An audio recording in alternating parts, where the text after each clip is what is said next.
call I made, and they did such a beautiful job. They did the backsplash just right. They made me towel bars here. They extended the counter out so I have a little more width here. They just did a perfect job. Transform your space with counter sink and showers. Get the latest video in one click at WJBF.com.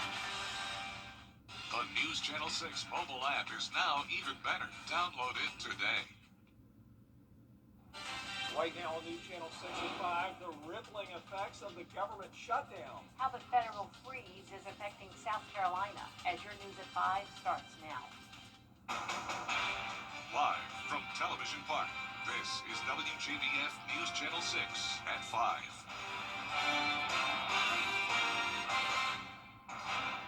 Good evening, everyone. I'm Jenny Montgomery. I'm Brad Means. We do thank you for joining us. This coverage you can count on begins with the government shutdown. Time now for a first check of the weather. And let's check in with our chief meteorologist, Jenna Petracci. Well, we're seeing a decent amount of rain today, very beneficial for our area. And right now there are some heavier downpours as well. Not seeing any thunderstorms, but as we zoom in here to our counties north of I-20, we are seeing some rain around Lincolnton and McCormick, down towards the southwest and parts of Taliaferro and Hancock County as well. Then as we go all the way down towards the south, we did have some heavy rain over Screven County earlier. That has moved towards the north. Sardis and Girard, you're seeing a few showers, and then a heavier downpour towards the north of Louisville and Jefferson County as well, and some light rain over Wrightsville. But places like Richmond and Aiken County are sitting pretty dry right now with just trace amounts of rain over the past 24 hours. Notice we picked up around a quarter of an inch to half an inch, though, in Screven County up towards Jenkins and now into Jefferson, where we're seeing that heavy rain. But here's our Terry Lambert Hyundai Skyview cam in Aiken, where it's dry, but definitely very cloudy. So pretty cloudy conditions today, keeping the temperatures cooler in the upper 70s to low 80s. 78 in Thompson, 80 in Millen, 82 in Louisville. Wrightsville, you're at 79 and only 76 in Saluda. Now the dew points are high with all that moisture around, upper 60s to low 70s, and winds are coming out of the southeast. 5 miles per hour in Augusta, 8 in Waynesboro, 7 in Barnwell, and occasional gusts up to around 20 miles per hour. That's what we're seeing now in Wrightsville, and similar wind speeds around Louisville and Waynesboro. Our evening planner is still showing some showers over the next couple of hours, but clearing skies, becoming mostly clear and in the low 70s by 9 p.m. A stray shower possible on Tuesday, then a higher chance of rain on Wednesday. That'll be from a cold front that'll really drop our temperatures by Thursday. I'll have a look at that cold front coming up. And back to you, Jenny. All right, thank you, Jenna. A big gang bust in Richmond County today. On September 30th, Georgia's Gang Prosecution Unit indicted 11 people on 42 counts related to gang violence. All 11 are charged with violation of the Street Gang Terrorism and Prevention Act.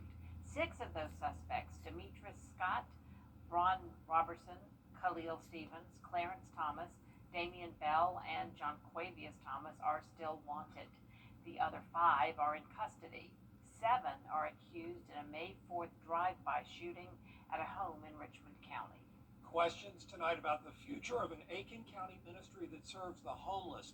We've told you about community members making accusations against the Walking Tall homeless ministry. Well, that's going to be a topic of conversation at a town hall meeting at Aiken Tech tonight.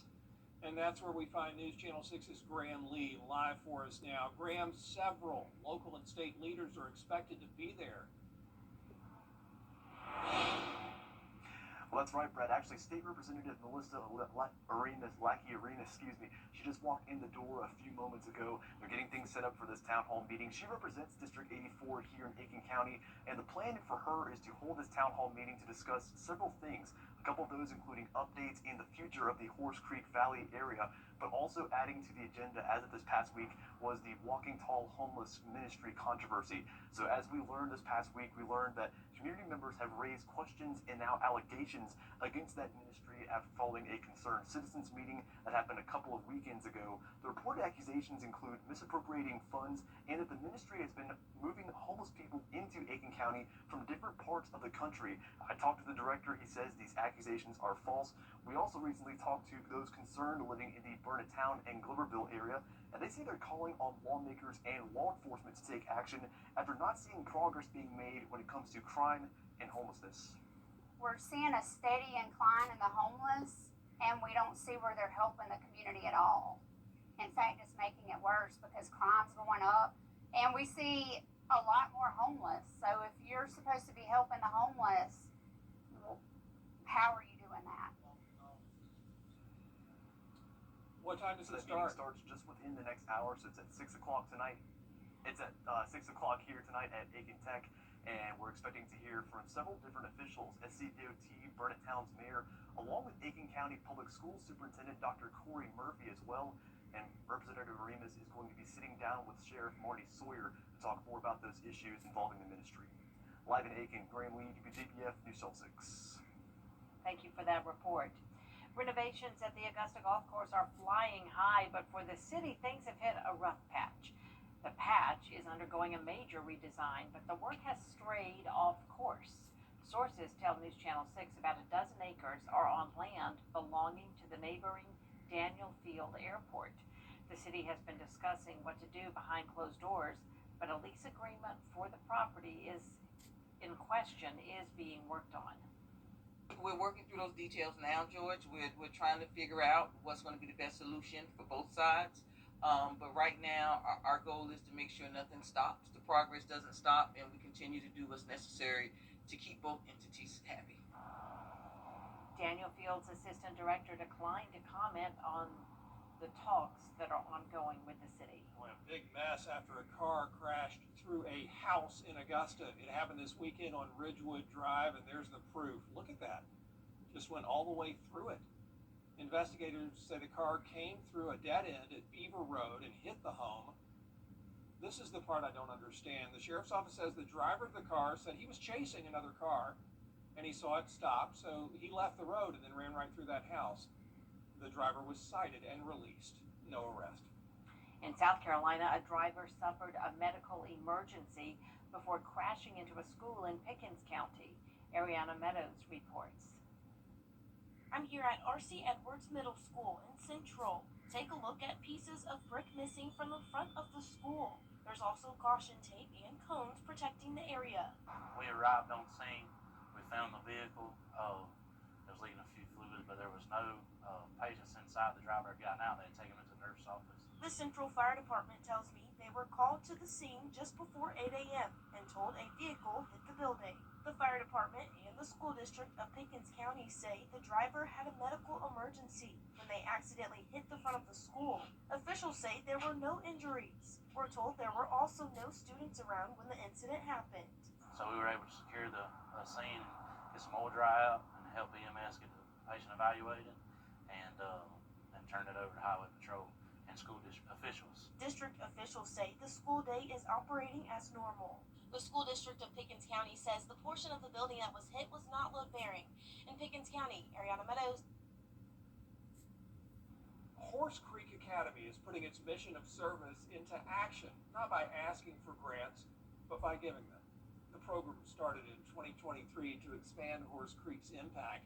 This year, the school is giving one $1,000 mini grant and two $500 grants to Halfway to Heaven, First Tee, and Glam Stars Institute of Dance.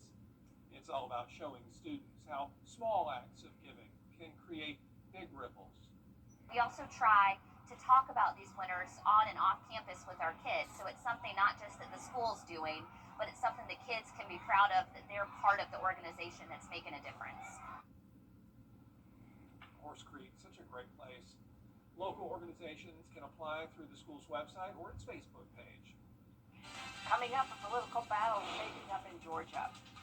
We're going to have a look at the race for U.S. Senate next. 911, what's your emergency? Bureau Chief. A mostly dry day for us tomorrow, but then scattered showers and storms become likely again on Wednesday due to a cold front coming through. That'll bring us a big drop in temperatures on Thursday, and the weekend looks fantastic. I'll have your full 10-day forecast when we return. Weather headlines on WJBF News Channel 6. Brought to you by Southpaw Roofing. Roofing done right. At Burkell. Now, your most accurate forecast with WJBF Live Viper 6. Welcome back. A bit of a rainy day for some of us here in the CSRA. It's not a washout as these storms are very spotty, really not even seeing many storms. Lightning counter one strike. But we do have some heavier downpours here. There's Wilkes County, Lincoln, and McCormick right around the lake. Richmond and Aiken counties are dry, but we did have some light rain come through earlier. Then over towards the south and west, parts of Emmanuel County, Jenkins, Burke County, seeing some rain. And then also over towards Jefferson, Louisville, Sandersville, you're seeing some heavier downpours as well. Our Terry Lambert Hyundai Skyview cam in Swainsboro showing the very cloudy skies, and we have a light breeze coming in out of the northeast, 5 miles per hour. We're at 80 degrees, feeling like 82. It is a bit muggy out there with dew points in the low 70s. And around the CSRA, some places are only topping off in the upper 70s today, so definitely a below average Monday. We have this trough across the area that's triggering those showers and weak thunderstorms, but no threat of severe weather for us and not expecting any flooding. The chance of rain goes down tomorrow, so for the most part it will be a dry Tuesday, starting out cool in the low 60s, then climbing into the low 80s. So our future cast tonight at 7 o'clock, still showing a few lingering showers, but as the sun sets, the chance of rain will start to go down. We'll still have some cloud cover into tomorrow morning, and then as we go throughout the day, some sunshine here and there with just a few isolated showers developing. Now here's that cold front I was talking about. This starts to move in on Wednesday afternoon, bringing a line of scattered showers and storms with it. Not expecting severe weather at this time, but don't be surprised if you hear some thunder out there Wednesday afternoon into the evening hours. And behind this front will be some much cooler air coming in out of the north. Here's a closer look though at Wednesday at 1 p.m. Still dry up to that point, but showers start to develop around 2 to 4 o'clock, so heads up when you're headed home from work or around dinner time, there will be some rain around, and some of these showers could linger into our Thursday morning, but then we're going to have some very dry days ahead. Now the potential rain totals for Wednesday showing very spotty activity, so some places could stay dry, while other places could get up to around an inch of rain. High temperatures will be falling for everyone once this front passes, so from 86 on Wednesday down to a high of only 72 on Thursday, and it's going to take us a while to see those temperatures hit 80 again. And on top of that, the dew points are falling big time as well, from the low 70s down to the 50s. So some refreshing fall air moving our way with no rain as we go into the weekend. So our best chance of rain once again will be this Wednesday. Now we do have an interesting setup to talk about for this weekend along the coastline. This likely will not be impacting us, but there could be some coastal flooding, gusty winds, and heavy rain actually from a nor'easter. Not going to bring snow, but we have those northeast winds coming around that area of low pressure. It is a non-tropical area of low pressure though, but speaking of the tropics, we have a couple areas to watch. One of those around the Bay of Campeche. This doesn't look like it will be impacting us, should be staying well to the south of us. And then we also will soon have Jerry. This is out in the Atlantic Basin, 80% chance of development there, but all of the models are showing that stay out in the open Atlantic, which is great news for us. But back to tonight, we will be in the low 60s, so above average low temperatures. Highs tomorrow are going to be close to average in the mid 80s. And your 10-day forecast now showing those temperatures go from the 80s to the 70s starting on Thursday. Upper 70s this weekend, mostly sunny skies, some chilly mornings there in the low 50s. And the beginning of next week looks nice and dry as well. Great. All right, Jenna, thank you. Jenna, thanks. She's meeting people where they are without judgment, just love. Meet our latest Giving Your Best winner and see what Open Arms Outreach is all about after the break. News Channel 6 and Pinnacle Bank have teamed up to help you get financially fit. Visit WJBF.com/finance to learn the basics of money management, from saving and budgeting to planning for the future. Get financially fit with Pinnacle Bank. Our name may not be familiar. Call today. Welcome back, everyone. This month's Giving Your Best winner is a peer support specialist who's on the front lines, helping people with addiction get resources, whether it's Narcan or getting into treatment. Dolly Neese serves through homeless outreach events, where she trains people how to use that Narcan and provides clean needles to help prevent the spread of infectious diseases. Personally, I would be dead had she not been my friend, and loved me where I'm at while I was in active addiction.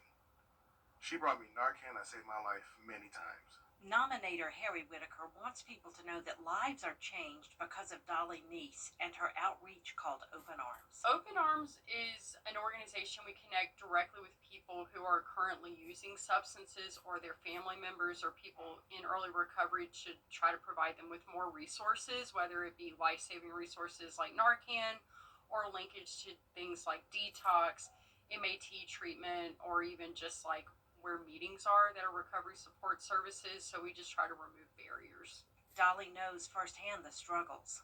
I come from a long line of people who qualify for recovery or who are in recovery, as well as myself. She's been in recovery for 9 years. Before I came into recovery, I was actually a homeless IV drug user, and I didn't think that I could get better. And it was because of other people who believed in me, even when my family kind of couldn't deal with me anymore, that made me able to see that recovery was possible. If it weren't for them, I don't think I would be here. So that really motivated me to be that person for other people.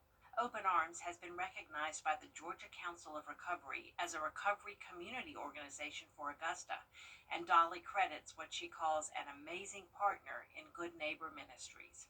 It's really cool to see things line up and know that a lot of people's lives are going to be not only positively impacted but saved because of this. And the need is great. Dolly says Augusta has per capita higher overdose rates than Atlanta. If you need help or you want to help, check out their Facebook page at Open Arms Outreach Augusta. Just keep an eye out on our Facebook. We post events there all the time. And just remember to be kind to one another. You never know what someone else is going through. Do you know someone who deserves the Giving Your Best award? Nominate them on our Giving Your Best Facebook page or on our website, WJBF.com. You can also mail your nomination to the address on your screen. News Channel 6 at 5:30 is next. Every day, ordinary people in the CSRA do extraordinary things to serve our community. Each month, News Channel 6 recognizes these outstanding volunteers with the Giving Your Best Award. Do you know an everyday hero who goes the extra mile to help others? Nominate them for the Giving Your Best Award by visiting WJBF.com and filling out the entry form. Sponsored by Science Co., Beat Bond Augusta, Security Federal Bank, and News Channel 6. Having the.com. It's Kyle's last spin on his turntable from college. Yeah. And the first day of Kira's new career in IT. It's the last tea party for Crystal with Miss Marshmallow. Oh, wow. And Sarah's first day of management training at Goodwill. When you donate items to Goodwill, you help provide skills training and career placement for people seeking to realize their potential. And the things you love get to start a new life too. When the temperatures drop after season. The Line 5 for 6 mobile app. Download it today. Live from Television Park, this is WJBF News Channel 6 at 5:30.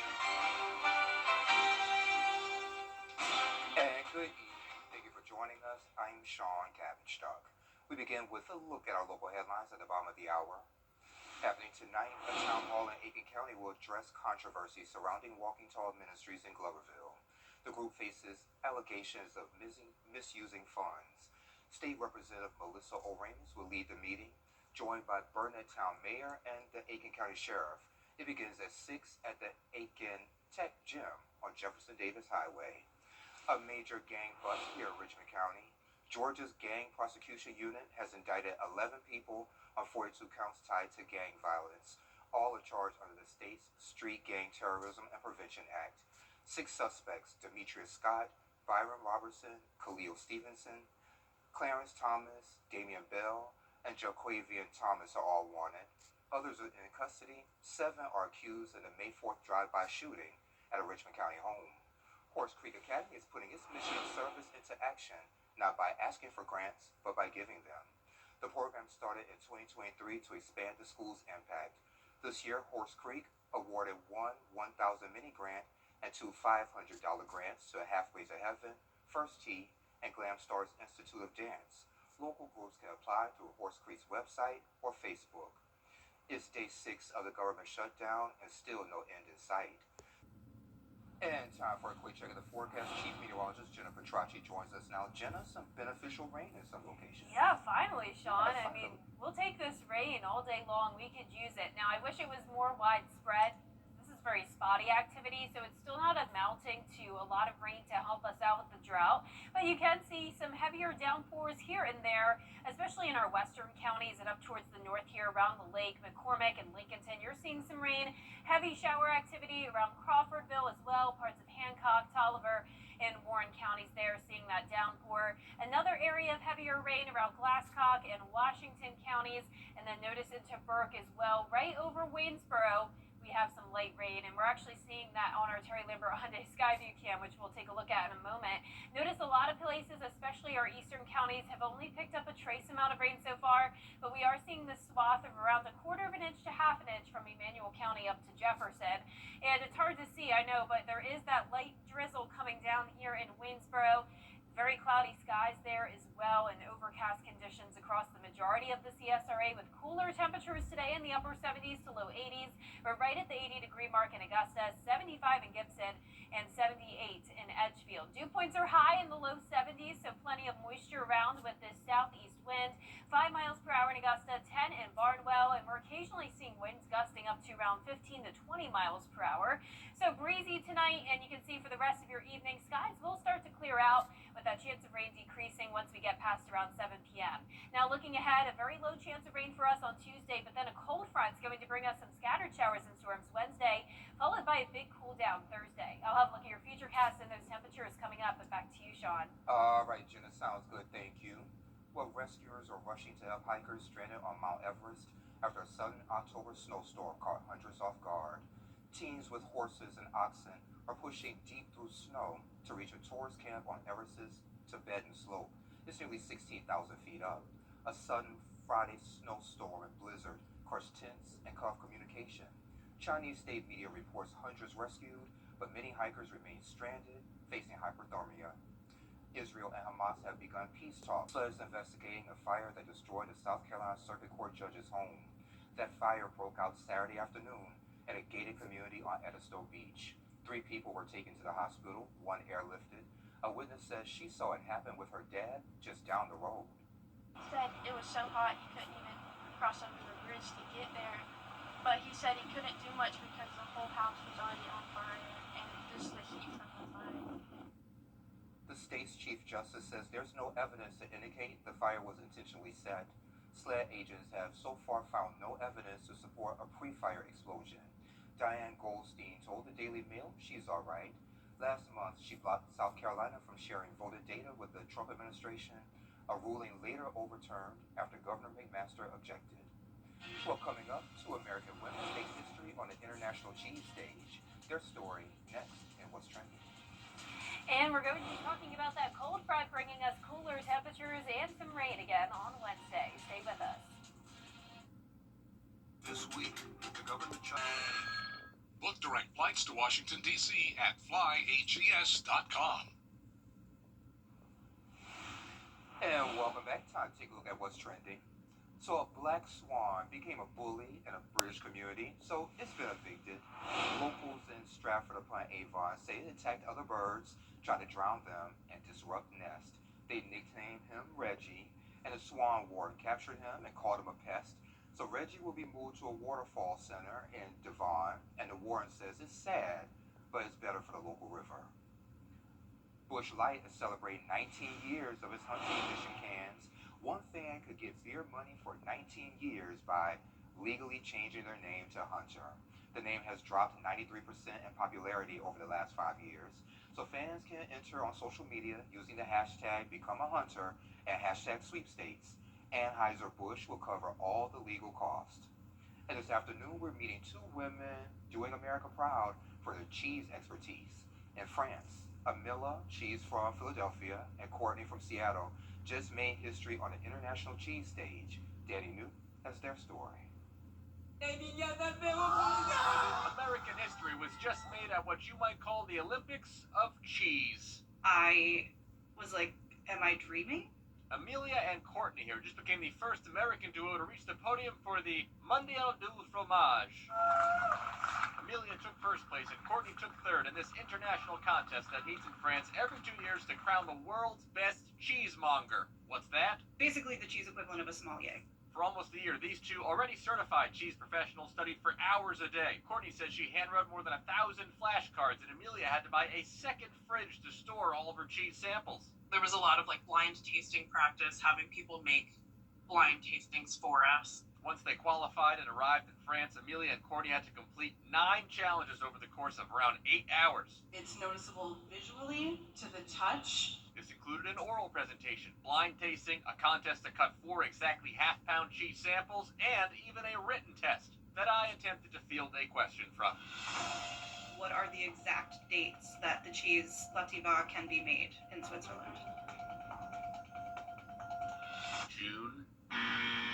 But their coup de grace to seal their medals was perhaps the cheese sculpture and plateau du fromage, which is a 100-centimeter square display following the theme Shades of Color. And after months and really years of training, these two best friends came out on top together, and there were tears. They said they are proud to have achieved this for America and want folks to understand that the ultimate role of a cheesemonger is... Our goal is just to make your mouth happy with cheese. As far as happy feelings go, cheese in my mouth, pretty high. Yes, absolutely. In New York, for ABC News, I'm Danny New. So I want to go back to the story where that bully was named Reggie. So we have 2 Reggies who work here. I don't think either one of them are bullies. Well, don't go anywhere. Chief Meteorologist Jennifer Tracci is up next with a look at your forecast. She's not a bully. We'll be right back.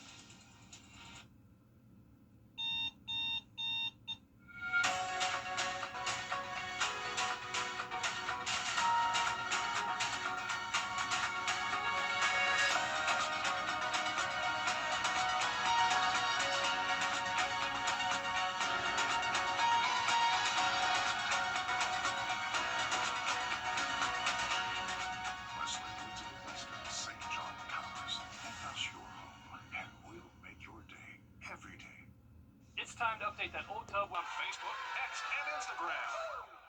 Children First on News Channel 6 is sponsored by Bridgestone. The News Channel 6 mobile app is now even better. Download it today. Now, your most accurate forecast with WJBF Live 5 for 6. Welcome back and happy Monday. I want to start out with a special shout out to Our Lady of Peace Catholic School in North Augusta, South Carolina. I visited a ton of students last week. First, I presented to the kindergarten through 4th grade students. They are all pictured here, and then I did a presentation with the 5th and 8th grade students in this photo here.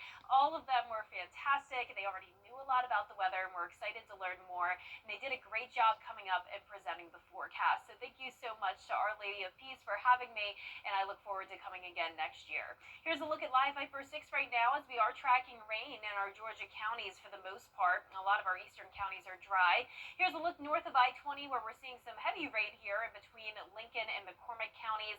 McDuffie County, Warren, you're pretty much dry, but Crawfordville seeing some heavy rain. And then that rain stretches from Hancock County into Burke County as well. And we also have a downpour here down in Twin City. Now here's our Terry Limber Hyundai Skyview cam where it's dry in Augusta, and those clouds are actually starting to break apart already. So we're going to clear out as the sun sets, and that's when the chance of rain will go down. We're currently at 80 degrees with a northeast breeze of 5 miles per hour, dew points around 70. And around the CSRA, we're ranging from 74 degrees in Saluda to 80 in Waynesboro, and even up to 84, so 10 degrees warmer from Saluda down to Allendale. So a big variety of temperatures, and you can see that there is a decent amount of rain all across the southeast due to this trough of low pressure. Now for tomorrow, we're going to be drying out for the most part, but it's going to be very quickly that the rain comes back into the picture, and that'll be on Wednesday due to a cold front. So here's our futurecast tonight. Showers still lingering until around 7 o'clock, then we're drying out. A few high-level clouds possible overnight, but for the most part, we'll be clearing out, and then a few isolated showers as we go into our Tuesday afternoon. But once again, it really won't be until Wednesday as this cold front pushes through that we'll see a decent chance of scattered showers and even some weak thunderstorms again on Wednesday. So here's 1 o'clock in the afternoon on Wednesday. Dry up to that point, but then by around 2 into the evening time is when we'll see these showers. Some heavy rain possible, but we're not expecting severe weather or flooding. So this front will be overall pretty weak when it comes to the rain, but definitely powerful when it comes to the temperature drop, and we'll take a look at that in a moment. Any rain that we get, though, will be beneficial. We're still in that first and second phase of drought, You can see it will be very spotty activity, but some places could get up to around an inch of rain on Wednesday. Then high temperatures go from 86 on Wednesday to 72 on Thursday, and we'll be in those 70s for quite a while, with dew points also falling back into the comfortable range in the 50s Thursday and Friday and into the weekend with no chance of rain. So it will be a great weekend for outdoor plans. And we're not concerned about the tropics at this time. We have a 10% chance of development here around the Bay of Campeche. That should not be an issue for us, and this will likely soon become Jerry, but also shouldn't be an issue as it will be staying out in the open Atlantic. Now our low temperatures tonight will be slightly above average in the low to mid 60s. High temperatures tomorrow will be in the mid 80s, very close to our average high of 86. And that 10-day forecast is showing the rain chances over the next few days, but then no more rain in sight this weekend and into next week, with those temperatures starting out in the upper 70s and then climbing into the low 80s by the middle of next week. And I love those 70s, Jenna. Yeah, it's going to be great, Sean. Yes, ma'am. Thank you for that. And Jenna, you may remember this time last year, we were picking up the pieces from Hurricane Helene. So folks can join us as we look back at the historic day in the CSRA and the long road back. It's called Hurricane Helene, Remembering and Recovering. It's now on demand on WJBF 6 Plus on the app that's available on Roku, Amazon Fire, and Apple TV. Well, coming up, a local teacher is helping students prepare for life after high school. We meet today's Golden Apple winner next. I was hit by a drunk driver. I wanted to justify it. Pre-owned buying easy. Something about the morning. They should feel good now. You know that I love you. Good morning, Augusta. Hurt? Don't settle for less.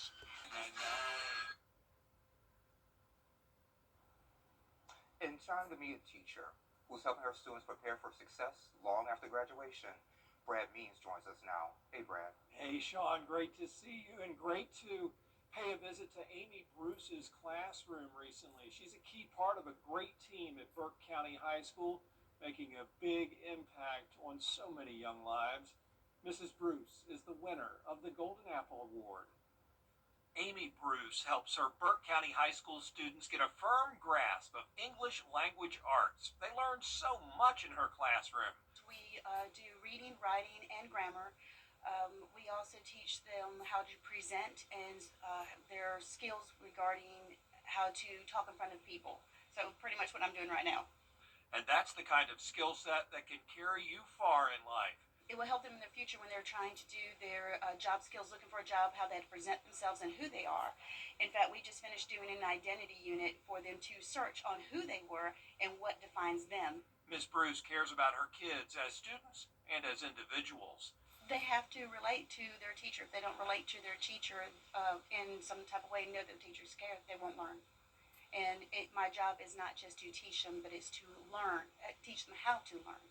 And I have to know who they are in order to teach them. This is Ms. Bruce's first year as a high school teacher.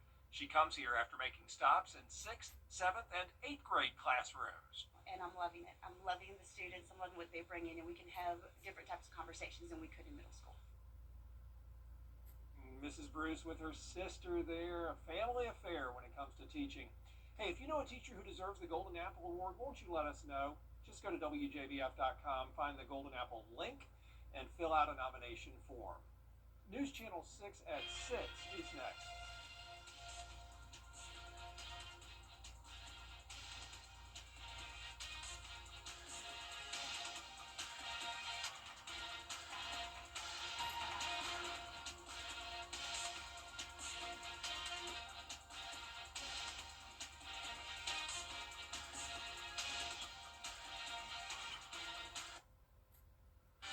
Headlines on WJBF News Channel 6. Brought to you by Southpaw Roofing. Roofing done right. October 2nd through 4th.